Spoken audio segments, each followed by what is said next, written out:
माँ को मैं रखूंगी। सौम्या अपने कमरे में आराम से सो रही थी, तभी वहां उसकी सास मोहिनी आती है और अपनी बहू को उठाकर कहती है, बहू भूख लग रही है, तूने कुछ खाने को क्यों नहीं बनाया? चल जल्दी से कुछ खाने को बना दे, चक्कर से आ रहे हैं। माँ जी मैं सो रही हूँ, आप दीदी से जाकर बोलो। अरे बहू थोड़ी देर की बात है, क्या मैं ऊपर जाऊं संगीता से बोलने? तू यहीं पर तो है, बना देना जल्दी से। चल मैं भी तेरी मदद कर दूंगी, सब जल्दी जल्दी हो जाएगा। और फिर बहू तू भी तो भूखी ही होगी ना, तू भी खा लियो। माँ जी मैंने अपने लिए और अंकित के लिए ही खाना बनाया था, आपके लिए नहीं बनाया। आपको भूख लग रही है तो आप दीदी के पास ही जाओ ना, मुझे सोने दो, बहुत नींद आ रही है मुझे। अपनी छोटी बहू की बात सुनकर मोहिनी को बहुत बुरा लगता है और वो घुटनों का दर्द लिए सीढ़ियों से ऊपर अपनी बड़ी बहू संगीता के पास जाती है। अरे माँ जी आप यहाँ क्यों? क्या हुआ, आपके घुटनों का दर्द ठीक हो गया? बहू मुझे बहुत ज़ोर से भूख लगी है, सौम्या बहू ने कुछ खाना ही नहीं बनाया, मैंने सोचा कि मैं तुझसे ही खाना लेने आ जाऊँ। हो माँ जी माफ़ करना, खाना तो मैंने भी नहीं बनाया। वो क्या है ना, मैं और नलिन आज पार्टी में जा रहे हैं तो हम वहीं खाएंगे। अरे बेटा लेकिन मुझे बहुत ज़ोर से भूख लग रही है, मेरे लिए झटपट से कुछ भी बना देना, ज़्यादा टाइम नहीं लूँगी तेरा। तू जहाँ भी जा रही है आराम से चली जाइए उसके बाद। माफ़ करना माँ जी, मैं बिल्कुल तैयार हो गई हूँ और मैंने अपने कमरे और किचन में ताला भी लगा दिया है। हम दोनों जा ही रहे हैं, लेकिन भूख तो आपको लग रही है ना, तो आप सौम्या का किचन तो खुला होगा, वहीं पर कुछ बनवा लो। अच्छा माँ जी चलती हूँ, वैसे भी बहुत लेट हो गया है, नलिन मेरा इंतज़ार कर रहे हैं। मोहिनी को अपनी बड़ी बहू के घर पर भी खाना नहीं मिलता।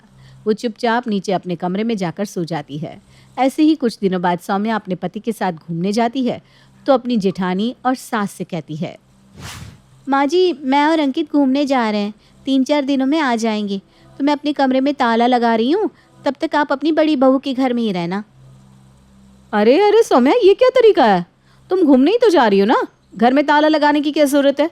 माँ जी तो यही है ना, माँ जी रह लेंगी नीचे। अब ये इस उम्र में सीढ़ियाँ कहाँ चढ़ पाएंगी? अब मैं क्या कर सकती हूँ दीदी, माँ जी की देखभाल करने वाला भी तो कोई होना चाहिए ना। मैं यहाँ नहीं रहूँगी तो माँ जी की देखभाल कौन करेगा, और मुझे माँ जी की चिंता यूं ही सताती रहेगी। अरे तो एक काम करो ना, माँ जी को भी तुम अपने साथ ही लेकर चली जाओ। तुम वहाँ जाओगी और तुम्हें माँ जी की चिंता लगी रहेगी, इससे तो अच्छा यही होगा ना कि तुम माँ जी को ही अपने साथ ले जाओ, तुम भी खुश माँ जी भी खुश। अरे अरे दीदी ये क्या बोल रही हो, मैं माँ जी को अपने साथ कैसे ले जा सकती हूँ? माँ जी की उम्र हो गई है, वैसे भी माँ जी को अब चलने फिरने में इतनी दिक्कत रहती है, तभी तो कह रही हूँ ना कि माँ जी को अब आप संभालो। वैसे भी इतने दिनों तक तो मैंने ही माँ जी को संभाला है, उनका खर्चा भी मैं ही दिख रही हूँ। वो अच्छे से पता है मुझे भी कि कैसे संभाला है और कैसे खर्चा देख रही हो। ये मत भूलो कि तुम शादी करके अभी 1 साल पहले ही आई हो और मैं इस घर की बहू पिछले 3 साल से हूँ, तब तक मैंने ही तो संभाला था माँ जी को। तो अभी आप ही संभाल लो ना, मुझे तो लगता है कि आप माँ जी का मुझसे भी ज़्यादा अच्छे से ध्यान रखोगी। मैं आपसे छोटी हूँ, ना समझ हूँ, मुझसे तो गलतियाँ हो जाती हैं। हाँ तो क्या हुआ, तुम अपनी गलतियों से ही तो सीखोगी ना, कोई बात नहीं, तुम जाओ माँ जी को लेकर। अरे बस करो, तुम दोनों को मुझे अपने घर में रखने से दिक्कत होती है। नहीं नहीं माँ जी, किसने कहा दिक्कत होती है? दीदी देख रही हो ना आप, माँ जी को भी आपके साथ ही रहना है, अब से आप ही माँ जी को अपने पास रखोगी। सौम्या अपनी जिम्मेदारी जेठानी को सौंप कर वहाँ से चली जाती है। संगीता के घर में मोहिनी रह तो रही थी, लेकिन संगीता भी कहीं ना कहीं यही चाहती थी कि उसकी सास उसके साथ ना रहे। ये सौम्या तो बहुत तेज़ निकली, माँ जी को मेरे पल्ले बांध दिया, लेकिन मैं भी कम तेज़ नहीं हूँ, मैं वापस से माँ जी को वहीं भेज दूँगी। अरे मैं क्यों संभालूँ। कुछ दिनों बाद सौम्या घर वापस आ जाती है। सौम्या के आने के कुछ दिनों तक तो संगीता कुछ नहीं कहती, लेकिन कुछ दिनों बाद संगीता अपनी सास को लेकर सौम्या के पास जाती है। सौम्या अब बहुत हो गया, माँ जी मैं अब आपको और ज़्यादा दिन नहीं रख सकती हूँ, अब आप सौम्या के साथ ही रहो। अरे इतनी महंगाई है, कैसे सब होगा? हाँ तो अकेले महंगाई क्या आपके लिए ही है? अरे महंगाई तो हमारे लिए भी है ना, हम भी अपना परिवार बढ़ाएंगे, हम नहीं रख सकते माँ जी को? अरे इतना खर्चा होता है, हम अपने लिए ही सब कर ले, यही बहुत बड़ी बात है। अब माँ जी का खर्चा कहाँ से उठाएंगे? अरे तो मेरी क्या गलती है, माँ जी तो पहले से तुम्हारे साथ ही रहती थी ना, तो अब क्या दिक्कत है? मुझे तो समझ में नहीं आता कि माँ जी को अपने साथ रखने में दिक्कत क्या है तुम्हें। जब कोई दिक्कत ही नहीं है तो आप ही रख लो। दोनों बात कर रहे थे, तभी वहाँ सौम्या का पति अंकित आता है। ये सब क्या हो रहा है? अरे माँ है वो मेरी। सौम्या, तुम्हें मेरी माँ को अपने साथ रखने में क्या परेशानी है? तुम बीच पे मत बोलो अंकित। और तुम हमारे बारे में तो सोचो, कल को हमारे बच्चे होंगे, उनके भविष्य के बारे में सोचो। अरे हमें कुछ बचत करनी चाहिए। माँ जी माफ़ करना, मैं आपको अपने साथ नहीं रख सकती हूँ। मुझे भी अपने परिवार के बारे में सोचना है। आप अपना देख लो, आपको क्या करना है। माँ जी मुझे भी माफ़ करना, मैं भी अब अपने परिवार के बारे में ही सोच रही हूँ। अगर आप यहाँ रहोगे तो हमारे लिए भी बहुत दिक्कत होगी, इसलिए आप अपना देख लो। दोनों बहुएं हाथ खड़े कर लेती है। ये देखकर मोहिनी को बहुत बुरा लगता है और वो अपने कमरे में जाकर रोने लगती है। मुझे नहीं पता था कि मेरी दोनों बहुएं ऐसी निकलेंगी। मुझे दोनों घर से निकाल रही है। अगर मैं बहुओं के साथ नहीं रहूँगी तो ऐसी हालत में कहाँ जाऊँगी। काश ऐसे दिन देखने से पहले मैं अपने पति के साथ ही चली जाती। कम से कम ये दिन तो ना देखना पड़ता। मोहिनी काफ़ी उदास थी। तभी वहाँ उसकी पड़ोसन विमला आती है। ये क्या है मोहिनी, तेरी बहुएं तुझे अपने साथ घर पर नहीं रखना चाहती। तूने कुछ कहा क्यों नहीं? अभी थोड़ी देर पहले तेरा बेटा अंकित आया था मेरे घर, उसने मुझे सब कुछ बताया। अरे क्या बताऊँ विमला, मुझे तो लगा कि मेरा बुढ़ापा ठीक ठाक निकल ही जाएगा, लेकिन यहाँ तो मेरी बहुएं मुझे अपने घर में ही नहीं रखना चाहती। अब इस उम्र में मैं क्या करूँ, कहाँ जाऊँ? ये तेरा घर है, इस घर पर तेरा हक है। तू अपनी बहू को कुछ बोलती क्यों नहीं? अरे वो ऐसे कैसे तुझे घर से निकाल सकती हैं? तेरे बेटों ने कुछ नहीं कहा क्या? मेरे बेटे तो अपनी बीवियों के आगे कुछ बोलते ही नहीं, और मैंने तो अपना घर अपने बच्चों के नाम ही कर दिया। अब उस पर अगर मेरी बहुएं हक जमा रही है तो क्या कर सकती हूँ मैं? मुझे तो सुनकर ही तेरी बहुओं पर गुस्सा आ रहा है। पता नहीं क्या हाल हो रहा होगा तेरा। तू कुछ ज़्यादा ही भोली है और तेरी बहुएं बहुत चालाक। वो ऐसे नहीं मानेंगी, उन्हें अच्छे से समझाना पड़ेगा। नहीं नहीं विमला, मेरी बहुओं को कुछ मत बोल। उन्होंने अपना मन बना लिया है। अब मैं कुछ भी कर लूँ, कितना भी रो लूँ, लेकिन वो दोनों अपनी बात से नहीं मुकरने वाली।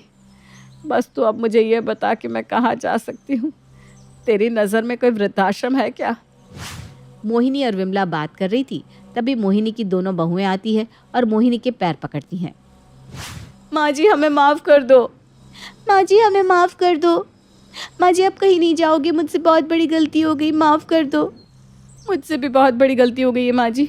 ऐसा क्या हुआ जो दोनों बहुएं जो अब तक अपनी सास को घर में नहीं रखना चाहती थी, वो अब सास से माफ़ी मांग रही है। दोनों बहुएं अब मोहिनी को बड़े प्यार से रख रही थी। एक दिन संगीता अपनी सास को अपने कमरे में लेकर जाती है और पैर दबाने लगती है।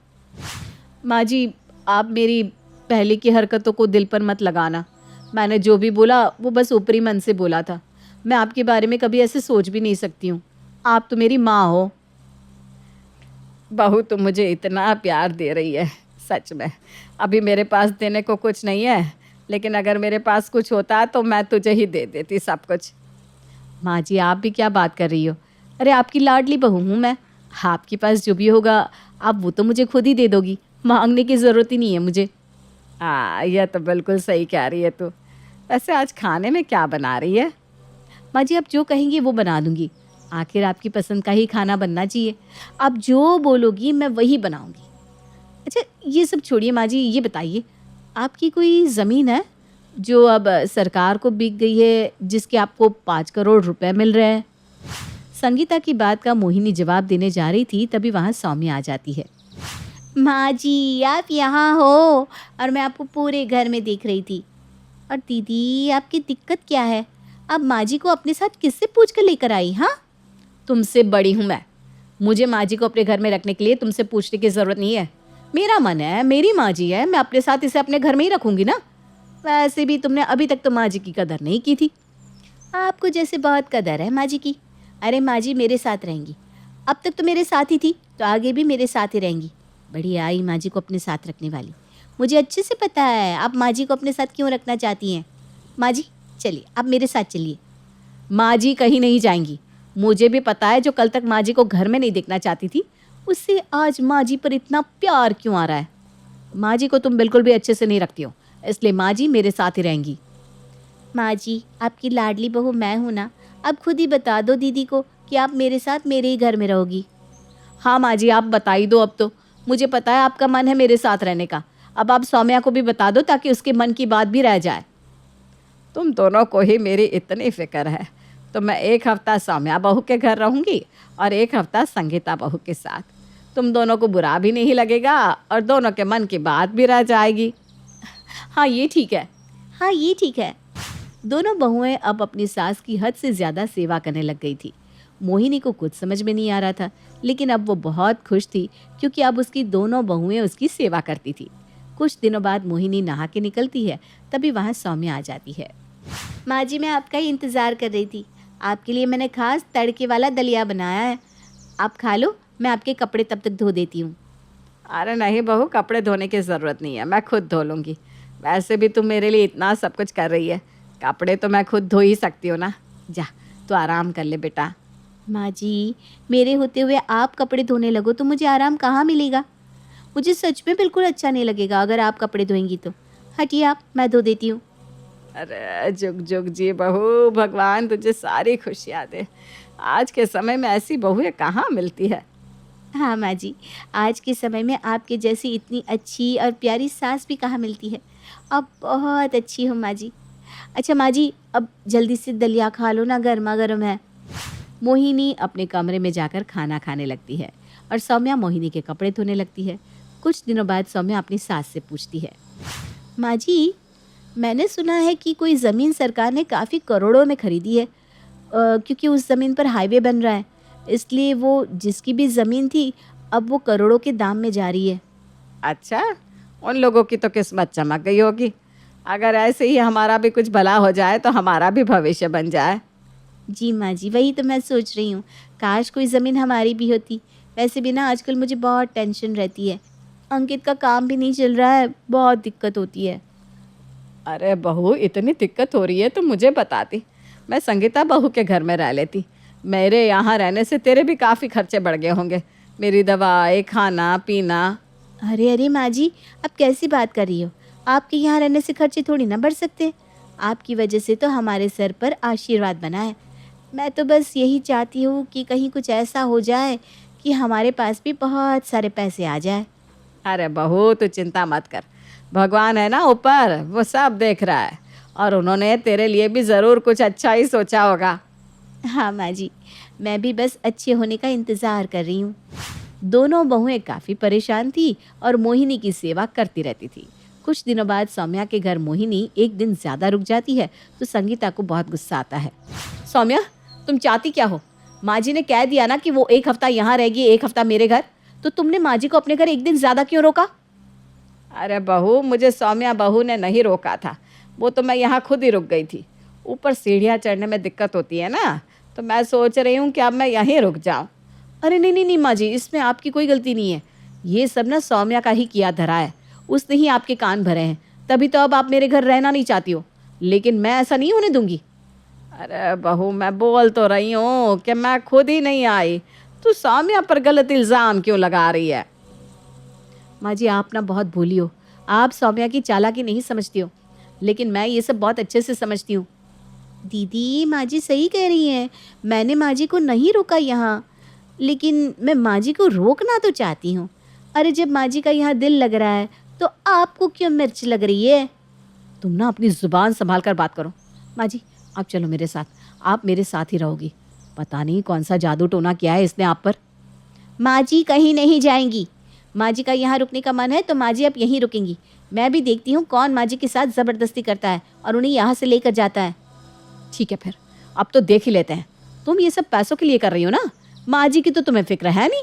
माँ जी को बस यहाँ इसलिए रखना चाहती हो ताकि वो ज़मीन के जो पैसे मिले हैं वो तुम्हें मिल जाए। हाँ, तो आप कौन सा दूध की धूली हो, आप भी तो इसीलिए माँ जी को अपने साथ रखना चाहती हो ताकि आपको वो पैसे मिल जाए, वरना तो आप भी माँ जी को घर से निकाल रही थी। अब ये तो माँ जी ही खुद बताएंगी कि वो ज़मीन वाले पैसे किसे देना चाहती हैं। माँ जी देखिए, मैंने आपकी इतनी सेवा की है, कोई कमी नहीं छोड़ी, और आपको दिक्कत तो पता ही है ना हमारे घर की, तो आप वो पैसे तो मुझे ही देंगी ना। ये तुम दोनों कौन से पैसों की बात कर रही हो? मुझे कोई बताएगा कि आखिर ये सब क्या हो रहा है? मुझे तो कुछ समझ में ही नहीं आ रहा। तभी अंकित वहाँ आता है और मोहिनी की बात का जवाब देते हुए कहता है, माँ मैं बताता हूँ, आपकी दोनों बहुओं के रंग ढंग आजकल बदले हुए क्यों हैं। हाँ बेटा, तू ही बता दे कि आखिर मेरी बहुएं अचानक से इतनी बदल क्यों गई। माँ, जिस दिन आपको आपकी बहुएं घर से निकाल रही थी उस दिन घर पर कुछ ज़मीन के कागज़ आए थे जो आपके नाम पर थे और वो पैसे आपको मिलने थे। लेकिन माँ जी वो पैसे हमें देंगी। माँ, वो पैसे तब देगी ना जब वो माँ के होंगे। गलत एड्रेस पर आ गए थे वो कागजात और गलत फहमी में तुम दोनों ने माँ की इतनी सेवा की। ओह सॉरी, लालच में। बस पैसों के लिए ये सब। माँ, भले ही आपकी बहुएं आपकी ना हो लेकिन आपके बेटे अब भी आपके ही हैं। मैंने ये सब नलीन भाई को बता दिया है और उनका भी यही कहना है कि अगर दोनों बहुओं को माँ घर में अच्छी नहीं लग रही तो बहुएं घर छोड़कर जा सकती हैं। अंकित की बातों से दोनों बहुओं को अपनी गलती का एहसास होता है, जिसकी वजह से अब दोनों बहुएं दिल से अपनी सास की सेवा करने लगती है।